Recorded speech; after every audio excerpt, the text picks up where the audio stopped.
ألقينا بالنفس من فوق النياق على جيت تصور وياي مباشر زينب توصل للحسين.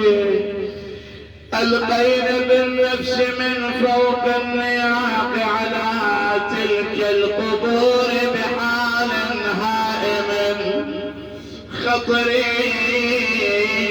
قالت حسين يا ابن ام البيت يا حسين يا ابن ام البيتك واربعين ليله فارقتك خويا واربعين ليله فارقتك حسباني عدل وانا اعتنيتك خويا حسباني عدل وانا اعتنيتك وبالحد يا ابن ام نقيتك. الله بعد زي مش عندك. قالت خويتي انا وعلى قبرك عبنا ونخيناك يا عزنا وضمنا خويا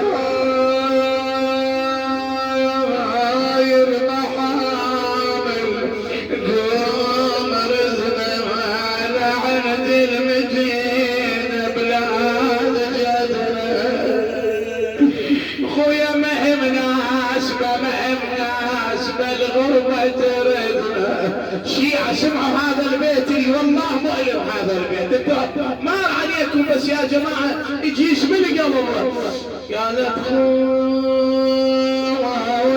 وجيتك وجبت الراس وياك خويا جيتك وجبت الراس وياي من السب وكانت بالسلوى خويا تقعد يا عز وجلعت حماي جيت وعلى اعداي تما يقولون يم الخضر خويا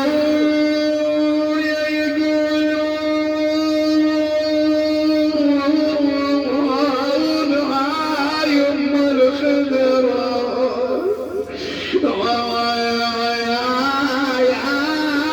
تذبيح ما شرب خويا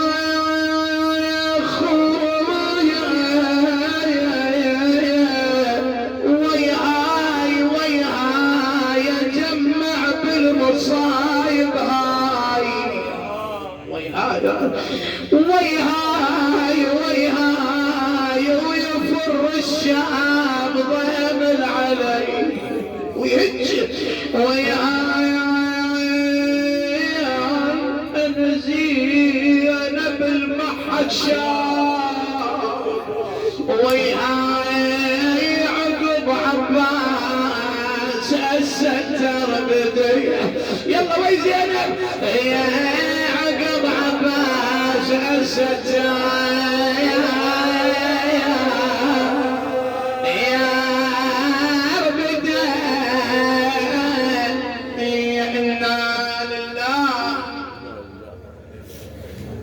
وإنا إليه راجعون. وما ربك بغافل عما يعمل الظالمون والعاقبة للمتقين.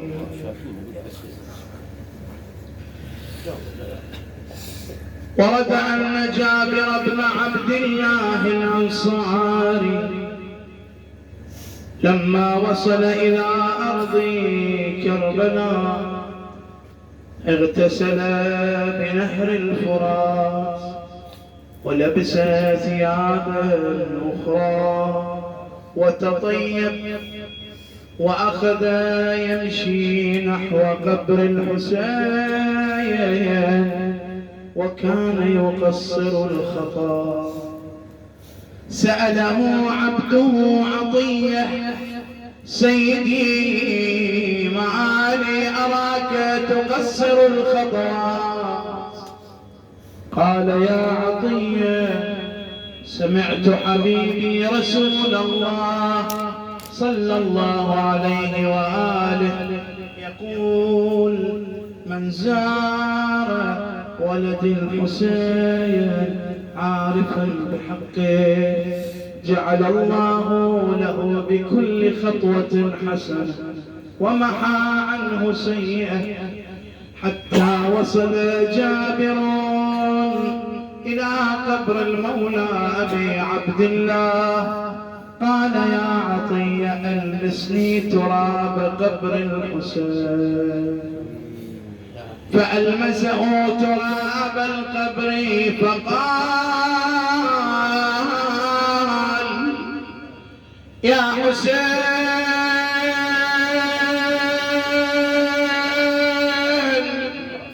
يا حسين، يا حسين، حبيب لا يجيب حبيبه، وأنى لك بالجواب وقد شخبت أوداجك على أكبادك وفرق بين رأسك وبدنك. أشهد أنك مضيت على ما مضى عليه أخوك يحيى بن زكريا. ثم قال: أشهد أني معك ومضيت معك. قال عبده عطية: سيدي، إن القوم قد فصلت رؤوسهم عن أجسادهم وأنت لم تعلو جبلا ولم تهبط واديا. قال: يا جابر، سمعت حبيبي رسول الله يقول: من أحب قوما حشر معهم، ومن أحب عمل قوم أشرك في عملهم. قبولا للأعمال صلوا على محمد وآل محمد. اللهم صل على محمد وآل محمد. عظم الله أجوركم بهذه الليلة الأليمة، ليلة الأربعين. 40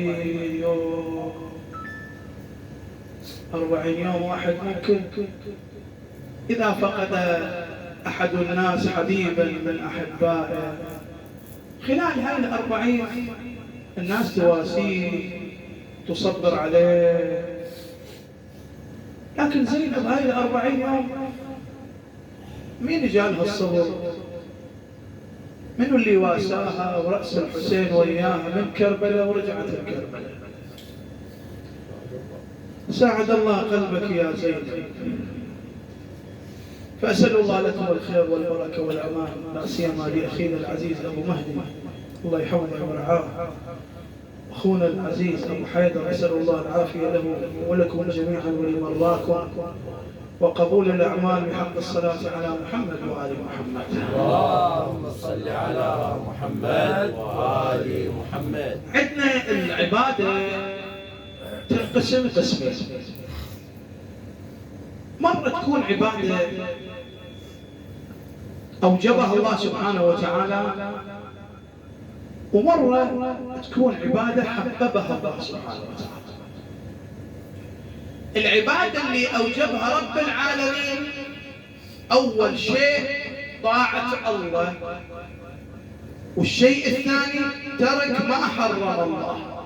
يعني أنا إذا صليت طعت الله، إذا ابتعدت عن الغيبة هم طعت الله، إذا كلاهما طاعة.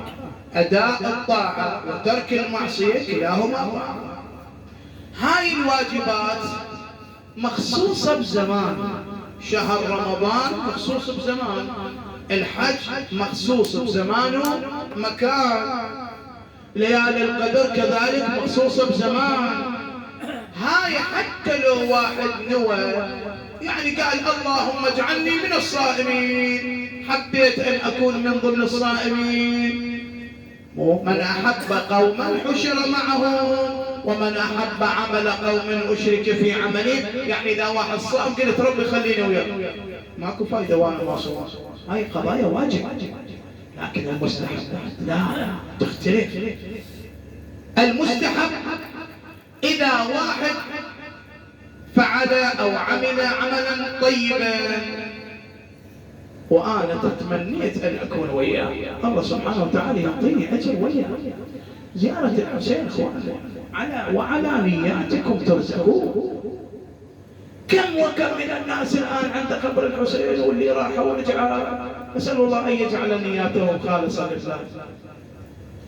الامام زين العابدين عليه السلام راى رجلا قال الله مولاي انظر ما شده الضجيج وكثره الحجيج.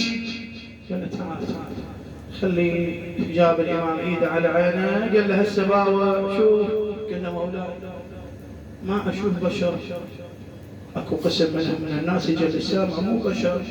قال له نعم وعلى نياتكم ترزقون. كل من جابر بن عبد الله ترى اخواني رجال مو عمى، في واحد يقول لكم انا اختصر، مو عمى انما شدة الحزن.